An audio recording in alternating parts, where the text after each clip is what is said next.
আসসালামু আলাইকুম এভরিওয়ান, সবাই কেমন আছেন? আশা করি অনেক অনেক ভালো আছেন। আপনাদের দোয়া আলহামদুলিল্লাহ অনেক ভালো আছি। চলে যাচ্ছি পাসপোর্টের উদ্দেশ্যে চাঁদপুর। এই যে দেখতে পাচ্ছেন আমার হাতে টোকেন। এই টোকেনটা ছাড়া পাসপোর্ট দেওয়া হয় না, বুঝছেন? টোকেনটা অলমোস্ট লাগবেই।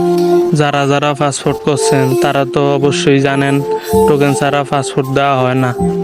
অবশেষে চলে আসলাম আমাদের আরশেদ মার্কেট সিএনজি স্টেশন। সিঞ্জের ভিতরে বৈশা দেখছেন নি, আর যে রোদ পরে গামে শরীরটা একখানা ভিজা গেছে, বুঝছেন? তো এই গামটা মুচ্চা টুচ্চা অবশেষে সিঞ্জিটা রওনা দিয়ে দিল হাজিগঞ্জের উদ্দেশ্যে। যাইতে যাইতে দেখতে পাচ্ছেন সবুজ শ্যামল গাছ গাছালে উপলব্ধি করতে করতে চলে যাচ্ছি। কার কাছে কেমন লাগে অপরূপ দৃশ্যগুলা অবশ্যই কমেন্ট বক্সে বলতে ভুলবেন না। বলতে বলতে চলে আসলাম আমাদের হাজিগঞ্জ বাজারে। সিনজিওয়ালা মামাকে ভাড়াটা দিয়ে দিলাম। ভাড়াটা দিয়ে সিনজির থেকে নাইমা আমি আধা ঘন্টার মতো দাঁড়িয়ে রয়েছি। সিনজি ফাইনা সিনজি ফাইনের উদ্দেশ্যটা হলো চাঁদপুরে কি গন্ডগোল লাগছে, বহুত কষ্টের পরে একটা সিনজি ম্যানেজ করছে। সিনজির ভিতরে বৈশা সিনজিওয়ালা মামা কি টান দিছে, লাগছে নাক দুজাইব সিনজিওয়ালা মামা, বুঝেননি? বলতে বলতে চলে আসলাম ওয়েললেসে দেখতে পাচ্ছেন কি সৌন্দর্য ভিউ। আমি ঘুরে আপনাদের দেখাচ্ছি। বলতে বলতে উঠে পড়লাম সিনজিতে। ওয়েললেস থেকে 10 টাকার ভাড়া, পাসপোর্ট অফিস।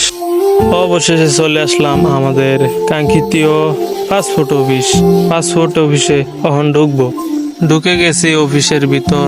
দেখতে পাচ্ছেন কি লম্বা সিরিয়াল নিয়ে দাঁড়িয়ে রয়েছে, আবেদনপত্র হাতে দেখতে পাচ্ছেন আপনার। আমিও ঢুকে পড়লাম জাউরামি কইরা 5 নাম্বারে, বুঝেননি?